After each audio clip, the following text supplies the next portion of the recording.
एक बौद्ध भिक्षुक और उनका शिष्य ऊंचे पहाड़ के एक जंगल में कुटिया बनाकर रहा करते थे। बौद्ध भिक्षुक अब बूढ़े हो चुके थे और उनका शिष्य अभी जवान था। बूढ़े बौद्ध भिक्षुक एक बहुत बड़े ध्यानी व्यक्ति थे। जब वे ध्यान करने बैठते तो 1 या 2 दिनों तक ध्यान ही करते रहते। बूढ़े बौद्ध भिक्षुक के पास एक अनोखी शक्ति थी कि वे ध्यान की अवस्था में भविष्य को भी देख सकते थे। उन्हें पता चल जाता था कि भविष्य में क्या होने वाला है।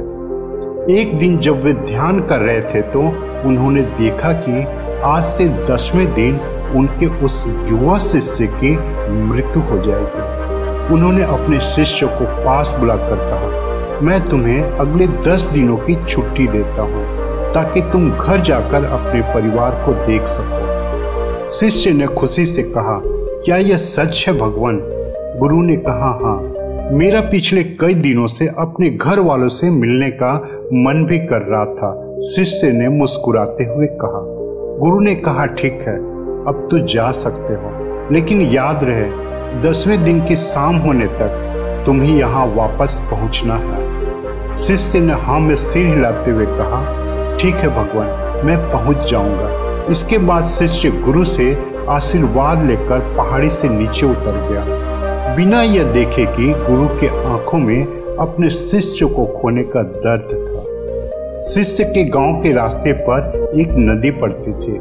शिष्य नदी के किनारे रुका। उसे प्यास लगी थी। उसने सोचा थोड़ा पानी पी लूं। तभी उसने देखा कि उस नदी के किनारे चींटियों का एक टीला था, जहां लाखों चींटियां थीं। उनमें से कुछ चींटियां टीला के अंदर जा रही थी और कुछ बाहर आ रही थी, जिसमें से कुछ चींटियां एक दूसरे से टकरा जाती और फिर अपना रास्ता बदल लेती। यह सब देख उस शिष्य को बड़ा आनंद आ रहा था। वह कुछ देर तक वहीं खड़ा होकर उन चींटियों को देखता रहा और जब वह जाने ही वाला था, फिर अचानक उसका ध्यान नदी की तरफ गया। उसने देखा कि नदी का पानी धीरे धीरे बढ़ रहा है, जिससे उठने वाली लहरें चींटियों की टीले के पास तक पहुंच सकती हैं, जिसकी वजह से ये लाखों चींटियां बेवजह मारी जाएगी। यह सोच उसने तुरंत ही अपने ऊपर के कपड़े उतारे और उसमें मिट्टी भर के चींटियों के टीले के चारों तरफ एक घेरा सा बना दिया। साथ ही उसने बड़े कलात्मक तरीके से मिट्टी को काट कर एक छोटी नाली भी बना दी, ताकि लहरों से आने वाली पानी नाली के माध्यम से वापस नदी में चला जाए। इसके बाद वह नदी पार करके अपने घर चला गया। घर पहुंचने के बाद उसके 10 दिन कब बीत गए उसे पता ही नहीं चला। 10वें दिन उसे याद आया कि कल शाम तक तो गुरु ने आश्रम में लौटने का आदेश दिया था। उसने उस रात ही अगले सुबह आश्रम निकलने हेतु सारी तैयारियां कर ली थी। सुबह होते ही आश्रम के लिए निकल पड़ा। उसे उम्मीद थी कि वो शाम होने से पहले आश्रम वापस पहुंच जाएगा। शाम हो चुकी थी। यहाँ गुरु आश्रम में बैठे बैठे यह सोच रहे थे कि आज तो 11वां दिन है। अब तक तो मेरा शिष्य इस दुनिया को छोड़ चुका होगा। वह इस बात से काफी दुखी थी कि वह मरने से पहले आखिरी बार अपने शिष्य को देख न सके। गुरु बैठे हुए यह सब सोच ही रहे थे कि उन्हें दूर पहाड़ियों से एक इंसान आता हुआ दिखाई दिया। उन्होंने ध्यान से देखा तो चौंक गए। अरे, ये तो मेरा शिष्य है। गुरु ने दौड़कर शिष्य को गले से लगा लिया और बहुत खुश हुए।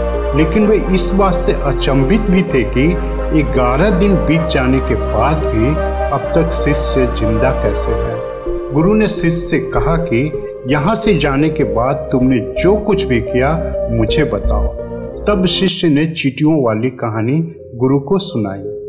कहानी सुनते ही गुरु को यह समझते देर न लगी कि शिष्य ने लाखों चींटियों की जान बचाई थी और उसके इसी कर्म का परिणाम है कि शिष्य को एक लंबा और खुशहाली भरा जीवन प्राप्त हुआ है। कहानी सुनने के बाद गुरु के मुंह से अनायास ही निकल गया कि कर्मा लौट के जरूर आते हैं। शिष्य को गुरु की इस बात का मतलब समझ में नहीं आया, लेकिन उसने पूछा भी नहीं। और चुपचाप अपने आश्रम के कामों में लग गया।